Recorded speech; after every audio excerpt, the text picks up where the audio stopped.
Some families are feared. Some families are whispered about behind closed doors. Some families leave a trail of secrets so dark you can smell the rot from miles away. But the Kashins, they were something else.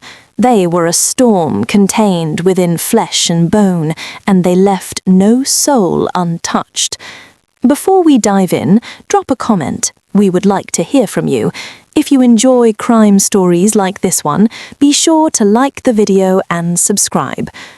For decades, the city of Abuja had learned the same lesson: never cross a Kashin. Not your cousin, not your uncle, not even the most innocent-seeming relative. Their power was more than wealth, more than influence, more than fear. It was instinctive, poisonous, and unrelenting. And yet, in the heart of this violent dynasty, there was one soul who did not belong, one flower struggling to bloom in a field of thorns. His name was Benedict Kashin. Benedict was 28, tall, quietly handsome, with eyes that seemed to carry the weight of the world, yet never the cruelty of his family. While the Kashins schemed and hunted, he had chosen a life of service, a life where justice mattered, where wrongs could be righted, where his hands could be clean. He had become a police officer, and he carried the badge like a shield, not a weapon. To outsiders, he was simply the good Kashin, the cousin who never drank, never fought, never swore, the one who walked a straight line in a family that stumbled through deceit and violence. Benedict's aunt, Dorothy Kashin, had been watching him for years. Dorothy, the eldest of her generation, unmarried, sharp-tongued, ruthless in business, yet strangely tender with him. She saw in Benedict what she had never seen in her own siblings' children: light, kindness, restraint. And in a family of wolves, that light was dangerous. It drew him to her, even as it made others suspicious. Dorothy's empire was vast: oil and gas pipelines, investments spanning continents. Her health was failing. Age had finally bent her once imposing frame. She knew her time was limited. But her mind was sharper than ever. She had a plan. Summoning her lawyer, Barrister Violet Hale, she gestured to a pile of documents stacked on the mahogany desk in her study. The air smelled of old wood, leather, and faint perfume, a scent Benedict always remembered. "If I leave everything to Benedict," she murmured, her voice trembling but steady, "the family will tear him apart. I know them too well. They will kill him." Violet's eyes widened. "Your nephew? But Theo, your youngest, he's entitled." Dorothy smiled, a slow, almost cruel curl of her lips. "Entitled, perhaps, but he is reckless, bratty, greedy. I do not care if he suffers. Benedict, he deserves safety." Violet hesitated. She knew Benedict well, perhaps too well, and what she didn't tell anyone was this: she and Benedict were more than lawyer and client, their secret hidden in plain sight. That night, Violet visited Benedict in his small, tidy apartment. By the dim lamplight, she told him everything: the inheritance, the danger, the plan. Benedict listened, heart hammering, palms sweaty. He had known Dorothy loved him, but never to this extent. She was willing to protect him, even at the cost of her own life. The following morning, Benedict visited Theo Kashin. Theo was only 23, handsome in a careless way, with a smirk that never left his face. "You're telling me Aunt Dorothy is leaving everything to me?"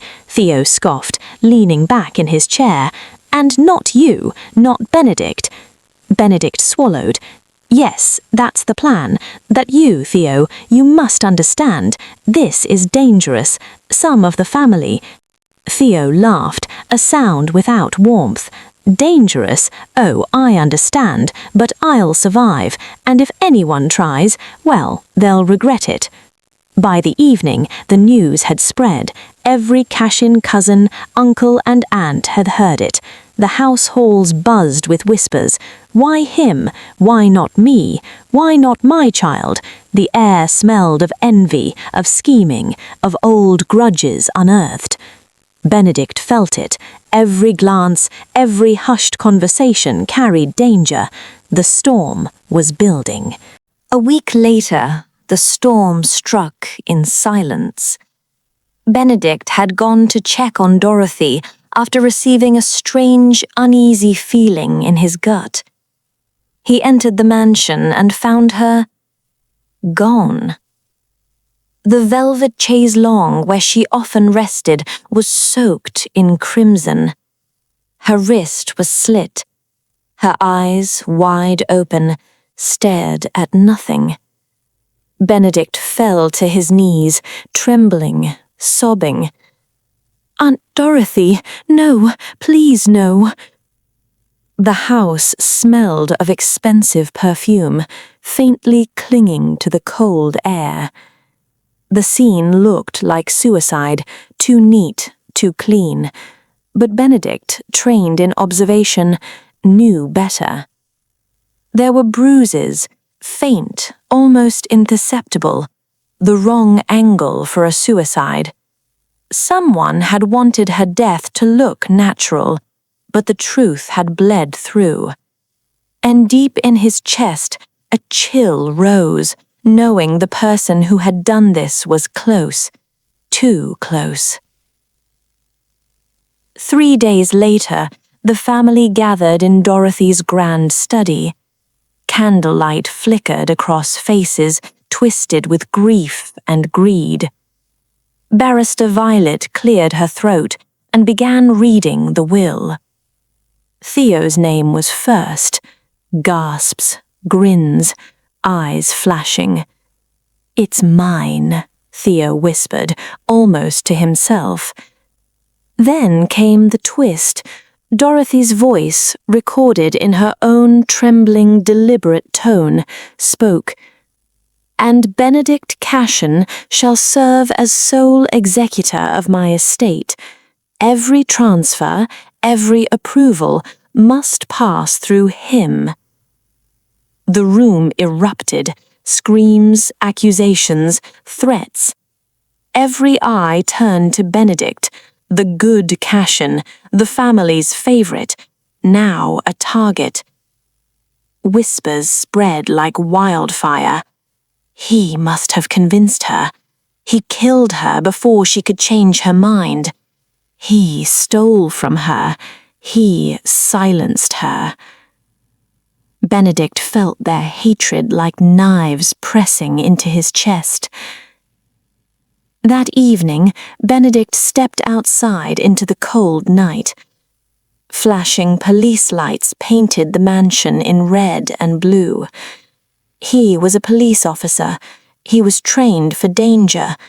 But tonight, he felt powerless. His phone buzzed. An unknown number. "Stop investigating Dorothy's death, or you'll end up like her." Benedict's blood ran cold. He looked around, empty street, silent shadows. But someone was watching. Someone who had already smiled at their victory. Someone who killed to hide the truth.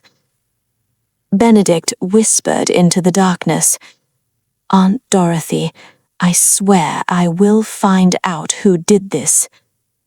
But the killer, the real killer, was closer than he could imagine, and the night seemed to grow darker, swallowing him whole. The phone slipped slowly back into Benedict's pocket. For a moment, he did not move. The night air felt heavier now, as if it had learned something he had not. The flashing police lights continued to wash the mansion walls in red and blue, over and over again, like a warning that refused to stop. "Stop investigating, or you'll end up like her." The threat wasn't loud. It didn't need to be. Only someone who knew Benedict well would be certain of one thing, that he would never stop. Benedict exhaled slowly and turned back toward the house. If someone wanted him afraid, they had failed. If someone wanted him silent, they had misjudged him. Inside the mansion, the atmosphere had changed. Grief had evaporated. What remained was calculation. Benedict stood at the center of the sitting room, notebook in hand, badge visible but heavy against his chest. He was not here as a nephew anymore. He was here as a police officer. Eyes followed him, cautious, hostile, offended. The Kashins did not like being questioned. They never had. "Let's start with Edmund," Benedict said calmly. Edmund Kashin, Dorothy's elder brother, stiffened. A thick-set man with a permanent scowl and hands that never stopped twitching. Edmund had lived in Dorothy's shadow his entire life. Where she built empires, he borrowed money. Where she commanded respect, he demanded it. And recently, he had been desperate. "You think I killed my own sister?" Edmund snapped. Benedict didn't raise his voice. He never did. "I think you argued with her 3 days before she died. I think you asked her for money she refused to give, and I think you were the last person besides staff to see her alive." The room went quiet. Edmund laughed too quickly. She was old, paranoid. She accused everyone of wanting her dead. Benedict wrote something down. That was the first lie. As the questioning continued, something strange became clear. Too many answers were aligned. Edmund's alibi was supported by 2 cousins. Their timelines matched perfectly. Too perfectly. When Benedict questioned staff members, their stories were cautious, rehearsed.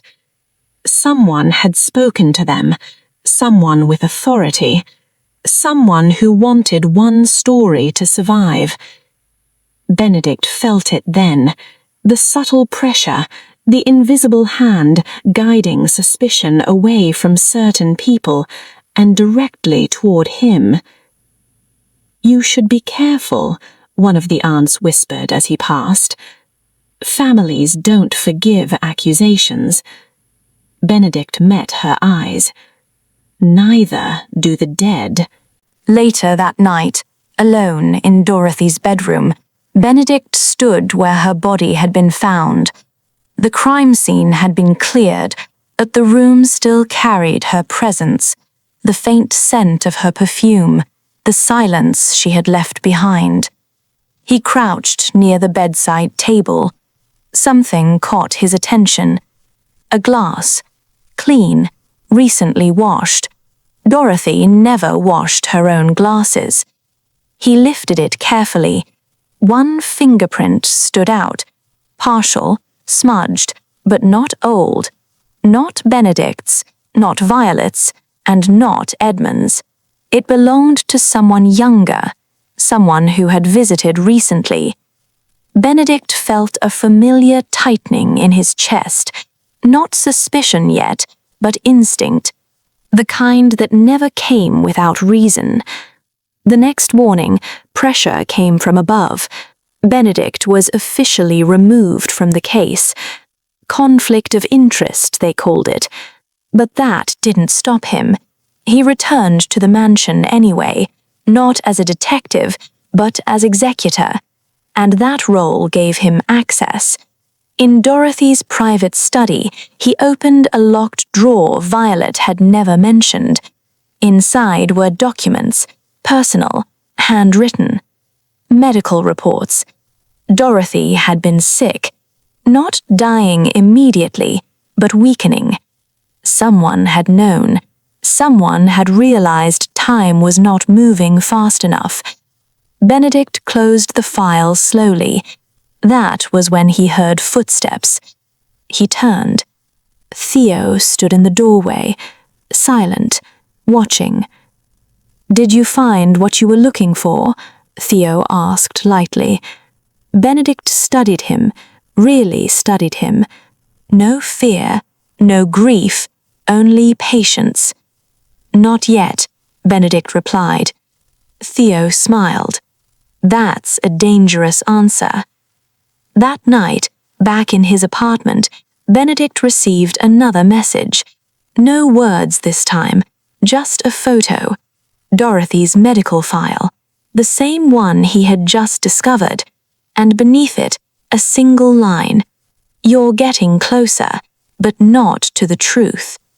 Benedict stared at the screen, pulse pounding. Someone was inside his investigation, ahead of him, watching every step, and for the first time since Dorothy's death, a terrifying realization settled in his mind. The killer wasn't panicking. They were waiting. Benedict didn't sleep that night. The medical file sat on his kitchen table like a living thing, its edges catching the light every time he paced past it. Dorothy hadn't been dying fast. Someone decided she should. By dawn, one name kept returning to him. Edmund Kashin. Not Theo, not Violet. Edmund. Dorothy's elder brother had everything to lose and nothing to inherit.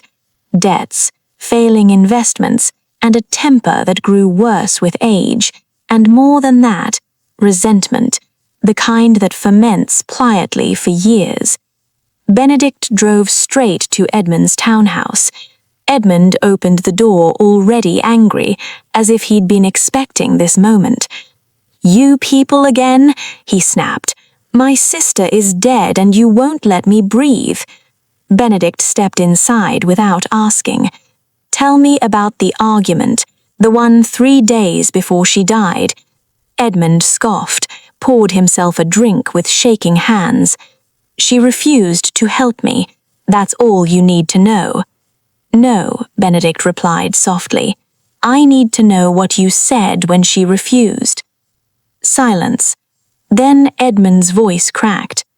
"I told her she'd regret it." The words fell heavy between them. Benedict wrote it down. A threat, a motive.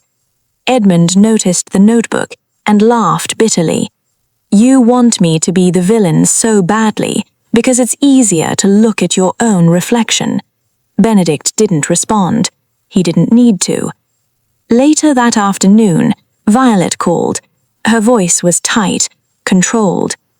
"Edmund came to my office. He wanted to know if the will could be contested." "Did you tell him that it was tight?" "Yes." "That Dorothy had made her decision months ago?" "Yes." There was a pause. "And then," Violet added, "he asked if killing her would have changed anything." Benedict stopped walking. "Did he say that exactly?" "Yes." That was enough. Edmund was arrested that evening. The family exhaled. They had their answer, their sacrifice. Even the whispers changed tone, quieter now, satisfied. But Benedict felt nothing. No relief, no certainty, only a hollow feeling in his chest. That night, Benedict returned to Dorothy's mansion alone. He stood again in her bedroom, replaying the scene in his mind, not as a nephew, but as an officer.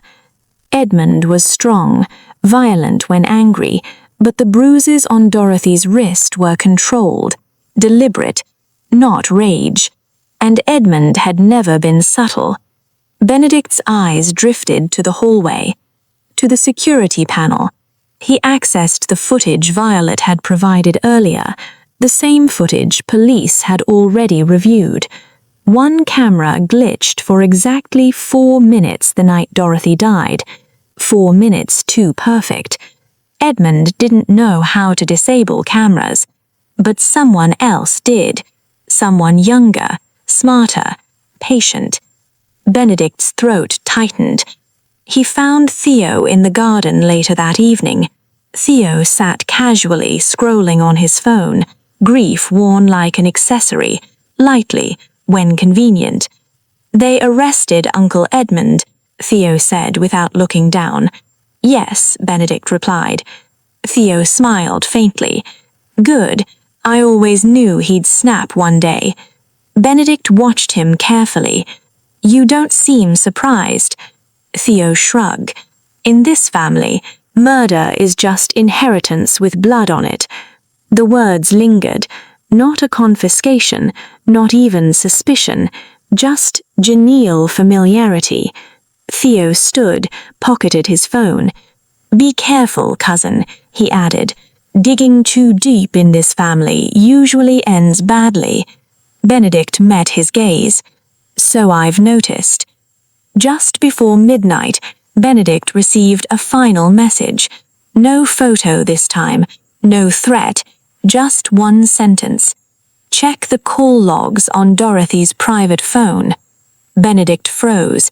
Only 3 people knew that phone existed: Dorothy, Violet, and the heir. His hands trembled as he accessed the records. One outgoing call stood out, made after Edmund had left the mansion, made minutes before Dorothy died. The call wasn't to a doctor, it wasn't to Violet, it was to Theo Kashin.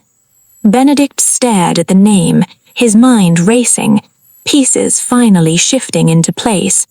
Not proof, not yet, but for the first time, Theo was no longer invisible, and somewhere in the city, someone was watching Benedict realize the truth, and smiling.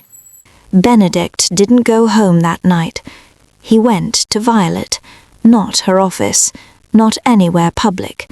A small apartment across town, quiet, anonymous, borrowed silence.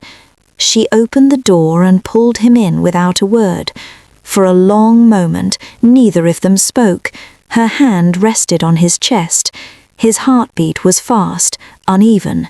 "They're closing in on you," she whispered. "I know," Benedict replied.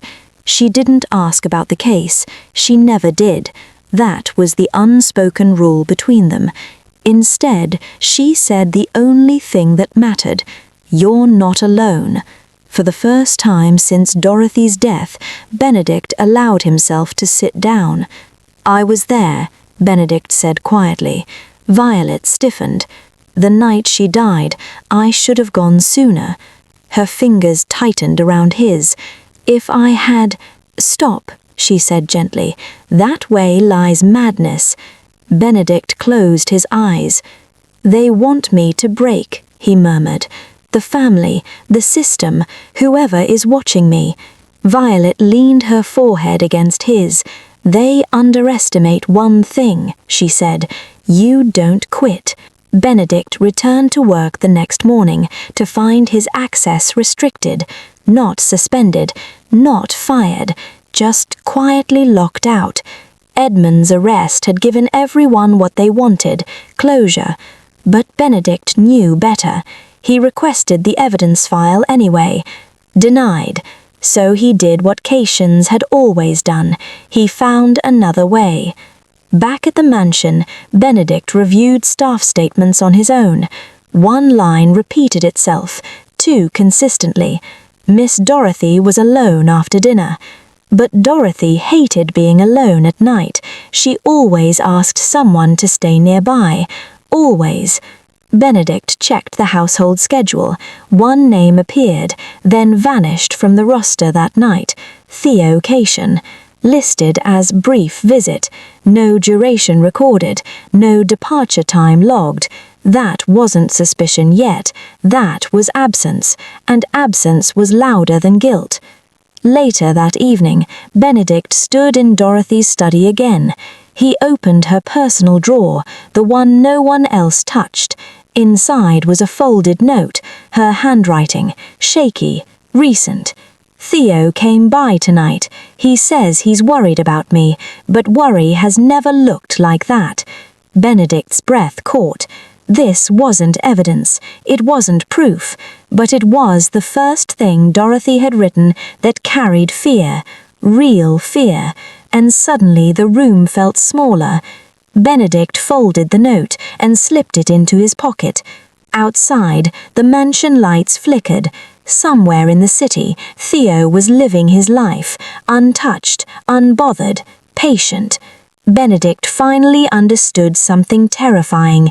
Theo hadn't rushed, he had waited, and people who wait plan. Benedict whispered, barely audible, "Not Edmund." The realization didn't explode. It crept in, slow, cold, and once it settled, it refused to leave. The next morning, Benedict returned to the mansion under the guise of checking the estate files.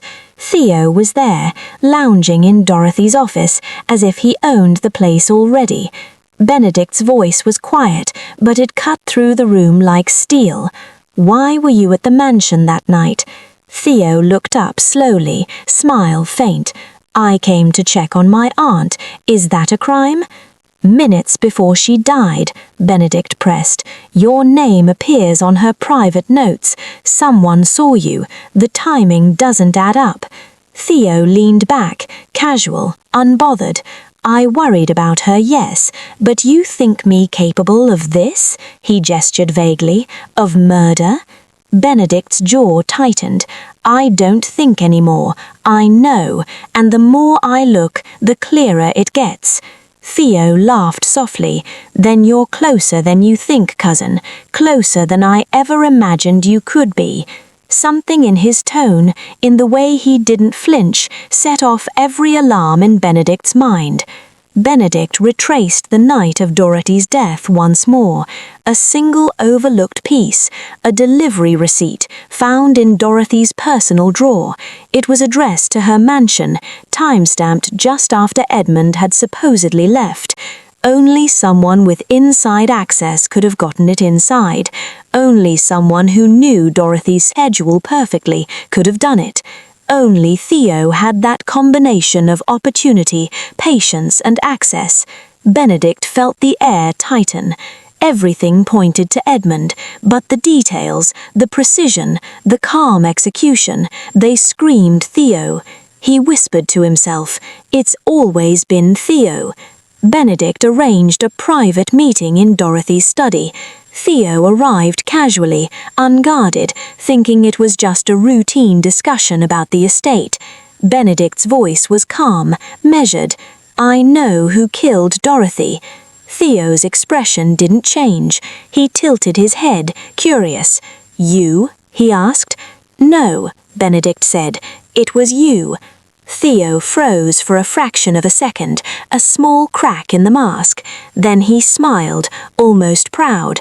"I suppose you figured it out. Clever boy. But cleverness isn't enough." Benedict stepped closer, eyes locked. "All the evidence, Theo, the notes, the security gaps, the delivery, everything points to you. You tried to make it look like Edmund, but you underestimated me."